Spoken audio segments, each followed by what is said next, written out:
fellas, just Chike back at you with another video, man. And y'all can't tell by the angle of the camera, but I want to do a video on the thing with Hamza and Sneako, right? So I'm a pretty small YouTuber myself. Hopefully this video will get some outreach. I saw this this kind of YouTube beef. Everyone on YouTube, I don't know why you guys call everything beef, but I think it's just a minor disagreement, and I think it's perfectly fine between the two of them. I honestly think that both of them still respect each other, at least a little bit. The 2-hour video posted on Sneako's channel, I didn't get to see all of it. I saw maybe like 10, 20, 30 minutes of it. So I may post a follow-up video after watching this so that this video avoids being biased, but a little bit about me. I take into account perspectivism, and I take into account multiple sides of the argument. I've been watching Sneako, my freaking Beats activated Siri for some reason. I've been watching Sneako for like way longer than I've been watching Hamza, right? So I've been watching Sneako since, you know, he was like 17, making videos and stuff like that.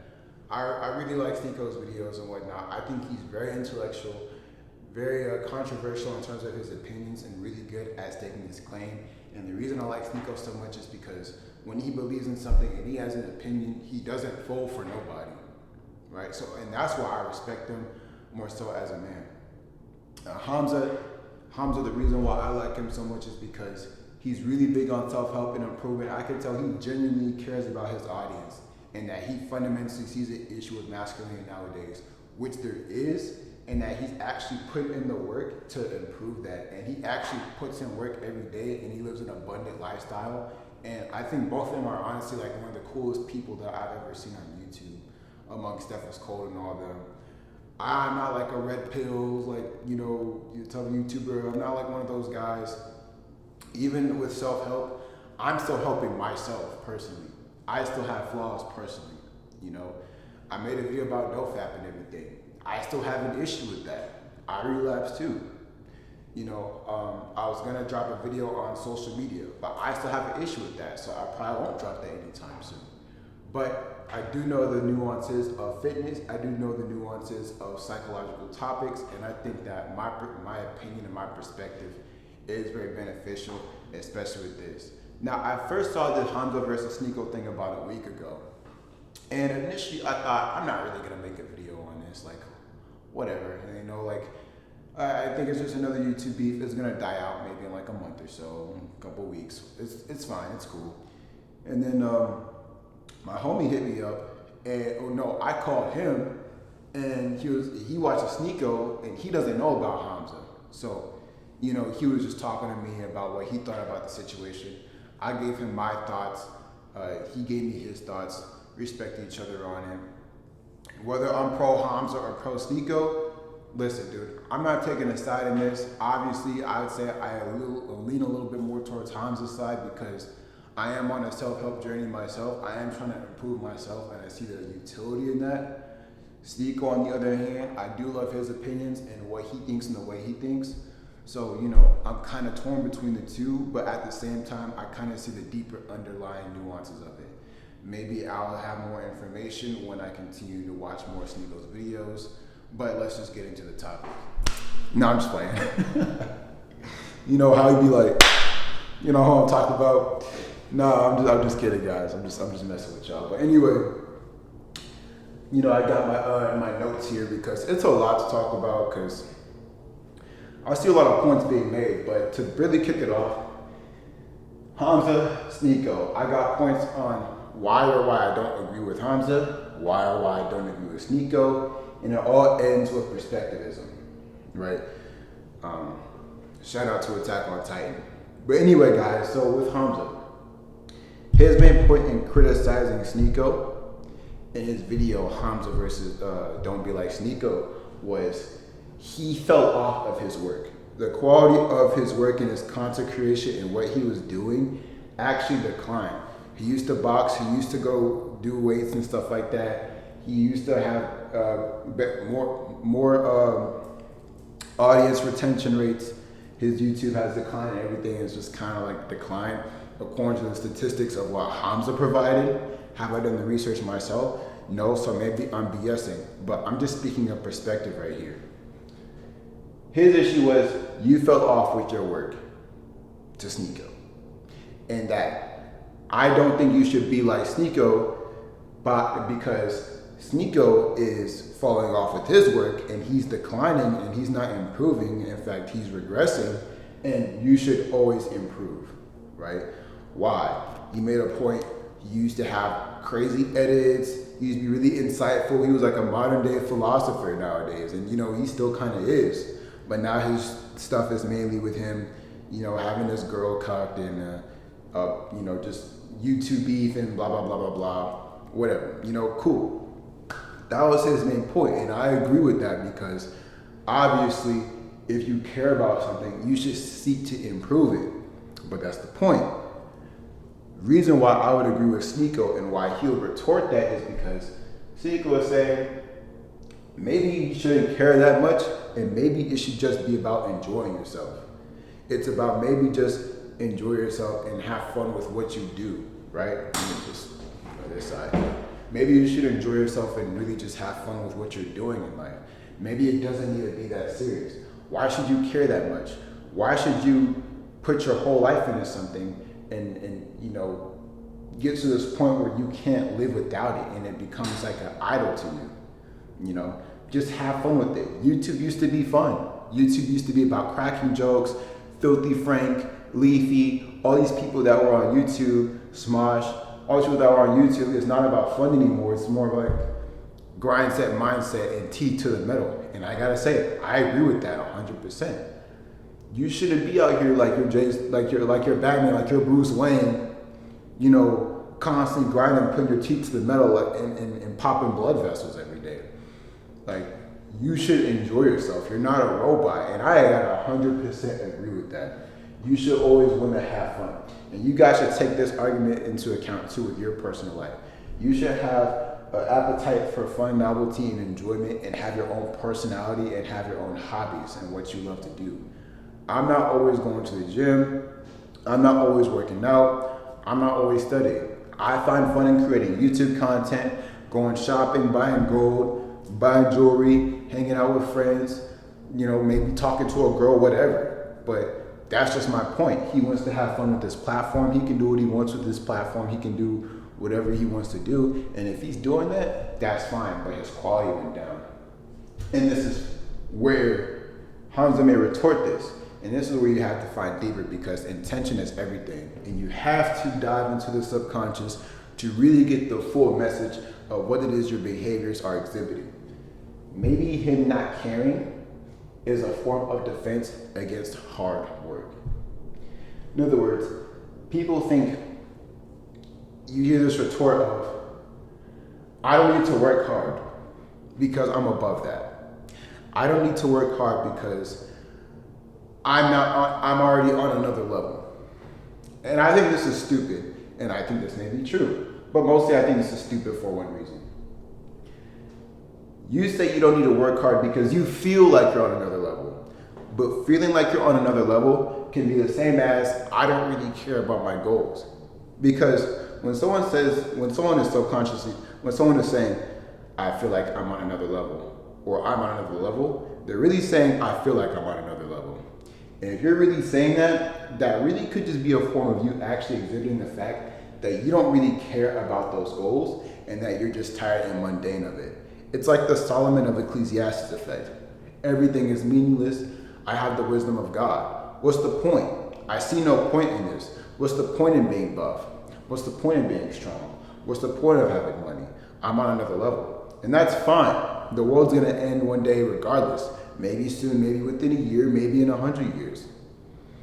But it doesn't change the fact that that could be a cop-out to avoid responsibility and to put yourself to work towards a goal that you initially cared about. I think that this ideology of I'm above it and I'm on another level is valid if the goal that's associated with that work is no longer within your range of desires.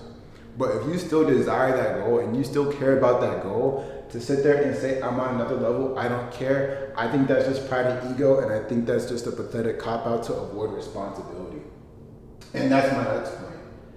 I feel like Hamza will be right in maybe accusing him of that, but let's jump over to the other side. This is a reason why that mindset might be wrong. He could say, maybe you're overreacting with everything and you're trying to overcompensate for what you lack. And that could be actually very true. Many people go into this mindset, I gotta grind, I gotta do this, I gotta do that. A little bit about me, when I first got into self-improvement, I kind of did it because I felt like I was trying to overcompensate for what I perceived as myself of having a lack of masculinity, not being successful with women, and blah, blah, blah, blah, blah. So I wanted to improve and be the best version of myself. And most of y'all people who claim y'all red pill and really improving, y'all really just improving to get more girls. Well, let me tell you something. That's a definition of trying to overcompensate for what you lack. Because you have a form of a void inside of you, you think you can make up for it by working hard, by getting more jewelry, by getting bigger muscles, by getting the bigger car, but your self-worth is still as small as crap because it's like pea-sized, because you feel like physiological and material things can help compensate for your confidence in who you are as a person. And I feel like that is very true, and that is a very weak and pathetic way of thinking, and that actually kind of makes you like kind of a wimp and a loser to think like that. You can be the biggest and strongest guy, but you can have the most fragile and pathetic ego because you feel like you need to overcompensate for who you are as a person by being this mindset person and staying on your grind and posting muscle pics every day. Guys, if you're working out, if you're improving, do it out of abundance because you actually want to change something within your life. Work hard because you want to pay bills. If you want a Hellcat, work hard for it, but get that Hellcat because you like to drive Hellcats. You know, if you want to wear gold, do it, but do it because you enjoy the way it looks. If you want to get bigger muscles, if you want to work out, do it because it's fun. I work out because it's fun. I like looking like my favorite anime character. I like one day having the idea of being able to do handstand push-ups. I like that, but if I go without it, I don't see myself as any less of a man. And that's my point. These are just things that I enjoy as a person. So let's go deeper into this. His thought is, I do not lack who I am fundamentally, so I do not need to work. I am fulfilled, right? He's a fulfilled person. He's a self-actualized person. I'm fulfilled, so what do I need to work this hard for? It doesn't matter. And you know, that's perfectly fine. But is that true? Is that the truth? Or is it pride? Or is it ego? Well, let's actually define why it would be the truth. It's truth if it's really out of an abundance and he has everything that he feels like he's need and that he's reached his goals already and that he thinks he's just pretty much completed the game, right? It's like you 100% a game of, you know, maybe you 100% Soul Silver or 100% Elden Ring or a game or whatever. You're done, you know, you're done. You feel like you've gotten everything you need to do with your life and everything's out the way. That's cool, bro. That's straight, you know. Snap, snap, snaps, you know, good for you, dog. But why would this be pride or ego? It would be pride or ego if you're saying this and you're still complaining about your current situation. Sneako, if he's waking up in the mirror and he looks up in the mirror and he says, man, I want a better body. And you walk up and tell him, hey man, you gotta work hard for it. I'm not worried about that right now.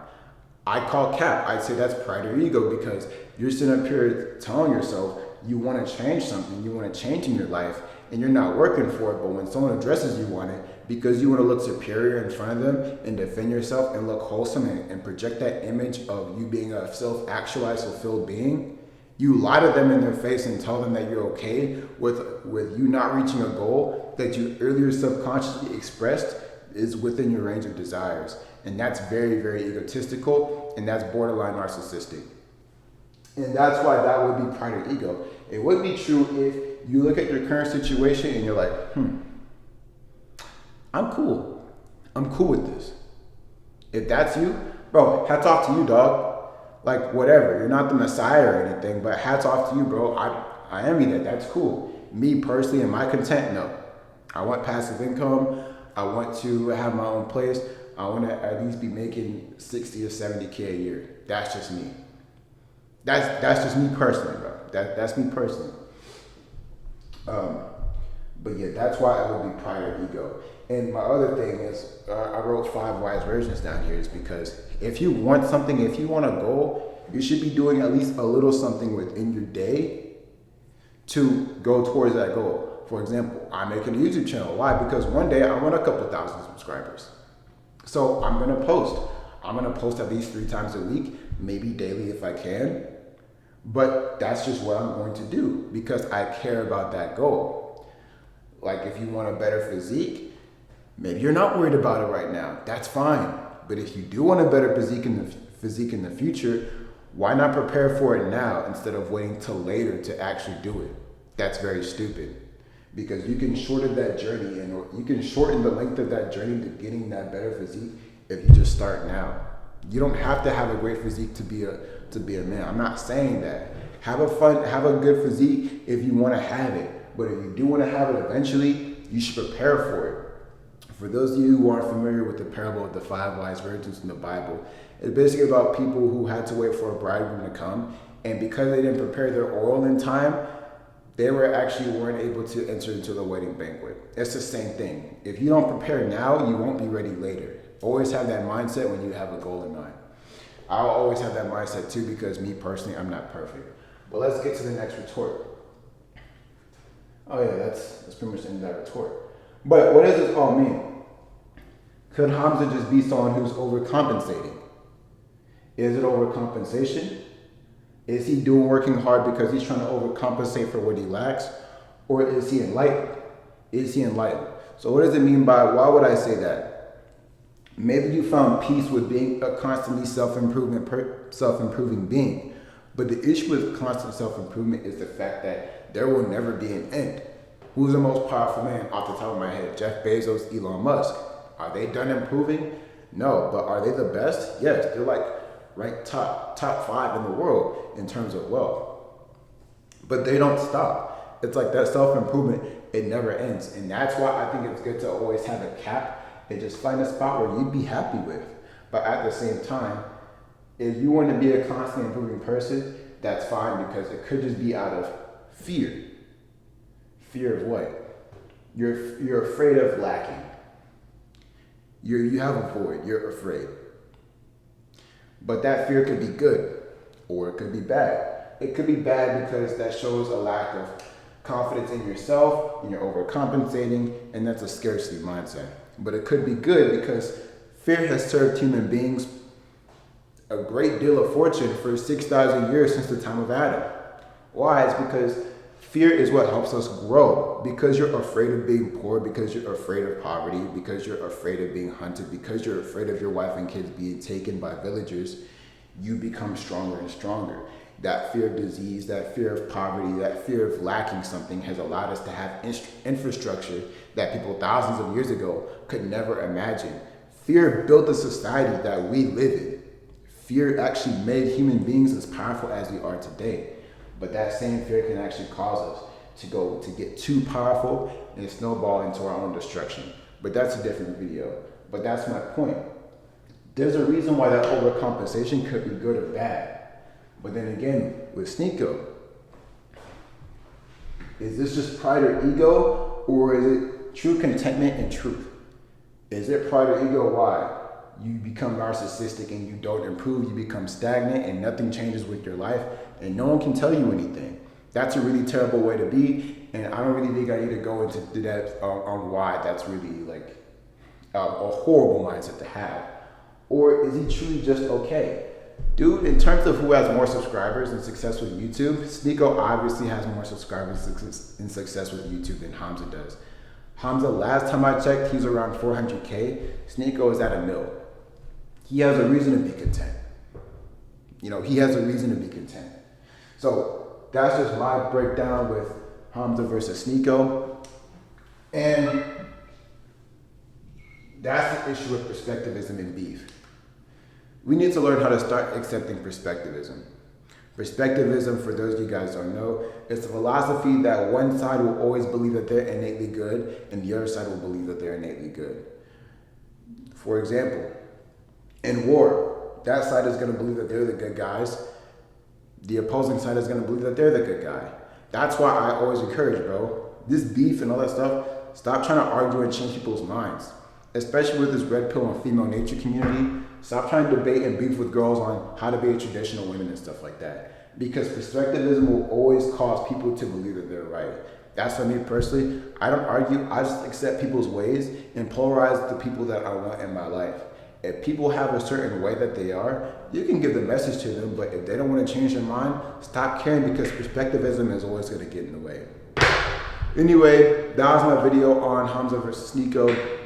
I love both the YouTubers, man. I think they're both really intellectual people and that they all mean good. Hamza, you're great. Keep doing what you're doing. Keep building your culture of self-improvement. Men need it, and me personally, I would need it too, because I wouldn't be a self-improvement person. But eventually, I would start to cap myself because I don't want to be all super powerful and, you know, I don't want to have too much power. Maybe maybe people can't grasp that I don't want to have too much power in my life, but I want to reach a point to where I'm content. But I don't want to be content at a spot in my life where I'm regressing and declining. And I feel like that's his point. Hamza just doesn't want to see you regress and decline, and neither do your fans. But Sneako, he doesn't want to see you overcompensating and busting a blood vessel and a testicle over you working to the bone, right? So anyway, guys, that's the end of the video. I have to go to work soon. I think I'm gonna do a second video after this one, but I really hope y'all appreciate it. Like, subscribe. Holla back at your boy, man. Peace.